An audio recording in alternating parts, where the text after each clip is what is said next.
Doctor గారు, మా పాప ఒక 1 ఇయర్ నుంచి బలపాలు తింటుంది. ఇలాంటప్పుడు ఏం చేయాలంటారు? సో, దీన్నే పైకా అంటారండి. So, that too if more than 2 years అయితే దీన్ని పైకా కింద కన్సిడర్ చేస్తారు. Pica is nothing but eating disorder అనమాట. సో, బిలో 2 ఇయర్స్ ఉన్న పిల్లల్లో గనుక ఈ హాబిట్ ఉంటే దాన్ని మౌతింగ్ కింద కన్సిడర్ చేస్తాం. మౌతింగ్ ఇన్ ద సెన్స్ వాళ్ళ చేతికి ఏదంటే అది తీసి నోట్లో పెట్టేసుకుంటారు. దాని గురించి కంగారు పడవసరం లేదు. అబోవ్ 2 ఇయర్స్ పిల్లల్లో పైకా అనేది అంటే first of all what is pica అంటే eating of non nutritive, non edible things. అంటే అందులో న్యూట్రిషన్ ఉండదు. అలాగనే అవి తినే వస్తువులు కాదనమాట. సో, అవి గనుక ఒక 1 మంత్ కంటిన్యూయస్‌గా అలా తింటూ ఉన్నారు అనంటే మాత్రం, అప్పుడు మనం దాన్ని పైకా కింద కన్సిడర్ చేస్తాం. డాక్టర్ గారు, మీరిప్పుడు చెప్పిన పైకా అనేది చిన్న పిల్లల్లోనే వస్తుందా? లేదా పెద్దవాళ్ళలో కూడా చూడొచ్చా?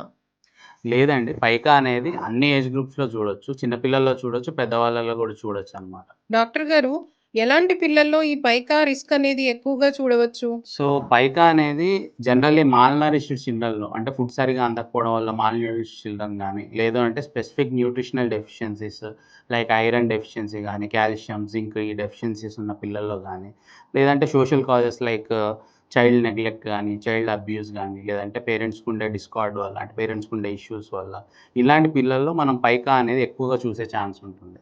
అదర్ దాన్ దిస్ మనకి చైల్డ్ సైకియాట్రిక్ కండిషన్స్ కొన్నున్నాయండి. లైక్ ఆటిజం గానీ, ఏడీహెచ్‌డీ గానీ, లేదా స్కిజోఫ్రీనియా గానీ.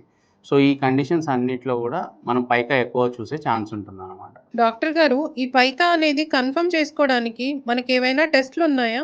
లేదండి, ఈ పైకా కన్ఫర్మ్ చేసుకోవడానికి మనకు సెపరేట్‌గా డయాగ్నోస్టిక్ టెస్ట్స్ అనేవి ఏమి లేవు. లైక్ బ్లడ్ టెస్ట్ గానీ, యూరిన్ టెస్ట్ ఇలా ఎక్స్‌రేస్ ఇలాంటి టెస్ట్స్ అయితే ఏమీ లేవండి. సో, మనం ఇంతకుముందు మాట్లాడుకున్నట్టుగా పైకా అనేది non nutritive, non edible things అనేవి అంటే ఒక 1 మంత్ వరకు ఇలా తింటూ ఉన్నారు అంటే మాత్రం అప్పుడు మనం సస్పెక్ట్ చేసి పీడియాట్రిషియన్ కన్సల్ట్ అవుతే ఆబ్వియస్‌లీ అది పైకానా కాదా అనేది డిసైడ్ చేసి ఏం చేయాలనేది ఫర్దర్‌గా మిమ్మల్ని గైడ్ చేస్తారు.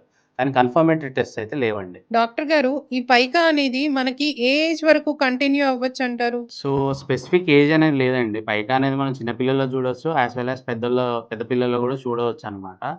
లైక్ ఇప్పుడు నాకు తెలిసిన ఒక డిగ్రీ చదివే ఒక అబ్బాయి ఉన్నాడు. తను రెగ్యులర్‌గా ఐస్ క్యూబ్స్ అవి తింటూ ఉంటాడనమాట. సో, దీన్ని పాగోఫేజియా అంటారు. లేదా మట్టి, బల్పము ఇవన్నీ తినేదాన్ని జియోఫేజియా అంటారు. సో, ఇదంతా మెడికల్ టర్మినాలజీలో ఇలా డిఫరెంట్ థింగ్స్ ఉన్నాయన్నమాట పైకాకి. అదొక క్లాసిఫికేషన్ అనమాట. సో, ఏజ్ గ్రూప్ అనేది లేదండి. ఏ ఏజ్ గ్రూప్‌లో అయినా పైకా అనేది రావచ్చు. డాక్టర్ గారు, నాకు తెలిసిన ఒక 13 సంవత్సరాల పాప గోడల మీద నుంచి పెయింట్ అది తింటూ ఉంటుంది. వాళ్ళంటి పేరెంట్స్‌కి మీరిచ్చే అడ్వైస్ ఏంటి? So, as we have discussed పైకాకి సెపరేట్ ఏజ్ అనేది ఏం లేదండి. ఏ ఏజ్‌లో అయినా రావచ్చు. చిన్న పిల్లల్లో రావచ్చు, పెద్దవాళ్ళలో కూడా రావచ్చు. So, if 13 years old child ఇంకా పెయింట్ స్క్రేప్ చేసి అది తింటుంది అనంటే, మైక్రోన్యూట్రియంట్ డెఫిషియన్సీ లేదా మాక్రోన్యూట్రియంట్ డెఫిషియన్సీ అయి ఉండవచ్చనమాట. సో, కంప్లీట్ ల్యాబొరేటరీ ప్రొఫైల్ అనేది చేయించాలి మనం.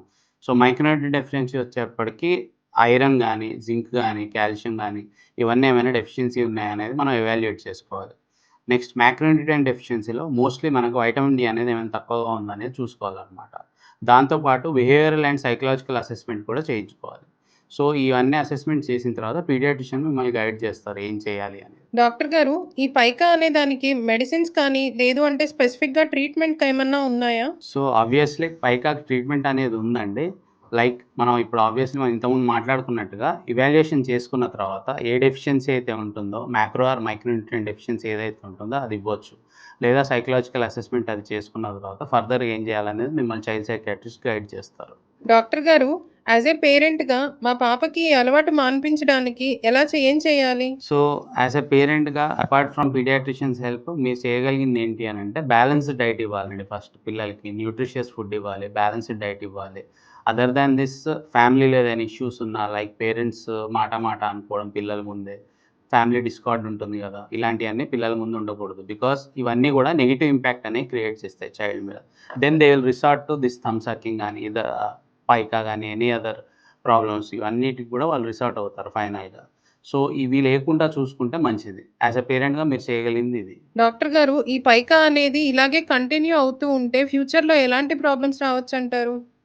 సో, పైకా అనేది జనరల్లీ ఒక సర్టెన్ ఏజ్ వచ్చిన తర్వాత ప్రాబ్లమ్ అనేది రిజాల్వ్ అయిపోతుందండి. లేదు రిజాల్వ్ అవ్వట్లేదు అనంటే, ఒకటి లెడ్ పాయిజనింగ్ కింద డెవలప్ అవ్వచ్చు. లైక్ పెన్సిల్స్ అవి తినడము, లేదంటే గోడలు స్క్రేప్ చేసి తినడం. ఇవన్నీ లెడ్ పాయిజనింగ్ కింద డెవలప్ అయ్యే ఛాన్స్ ఉంటుంది. Next most important thing is iron deficiency anaemia రావచ్చు. లైక్ రక్తహీనత రావచ్చు. Next warm infestations. నులి పురుగులు అంటారు కదా, నట్టలు అని అంటారు మన తెలంగాణలో. కడుపులో నట్టలు రావచ్చు, నులి పురుగులు రావచ్చు, ఈ ప్రాబ్లమ్స్ రావచ్చు. కొంతమంది హెయిర్ తినే అలవాటు ఉంటుంది. ట్రైకోబెజార్ ఫార్మ్ అవ్వచ్చు అనమాట కడుపులో. లైక్ ఆ హెయిర్ అంతా తినడం వల్ల కడుపులో మొత్తం అది హెయిర్ అంతా కూడా చుట్టుకుపోయి ఎంటాంగిల్‌మెంట్ అంటారు దాన్ని. సో, ఎంటాంగిల్‌మెంట్ వల్ల అబ్డామినల్ ట్రైకోబెజార్ అనేది ఫార్మ్ అవ్వచ్చు అనమాట.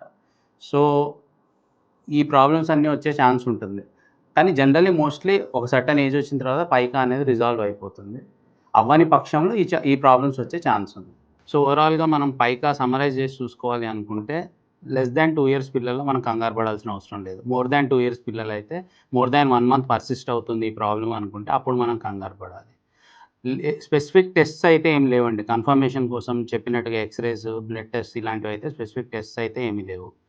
ట్రీట్మెంట్ పార్ట్‌కొచ్చేప్పటికి లైక్ మనం మాట్లాడుకున్నట్టే ఏ డెఫిషియన్సీస్ అయితే ఉంటాయో, ఆ డెఫిషియన్సీకి సంబంధించిన మైక్రోన్యూట్రియంట్స్, ఆ మైక్రోన్యూట్రియంట్స్ అనేవి మనం సప్లిమెంట్ జేసుకోవాలి.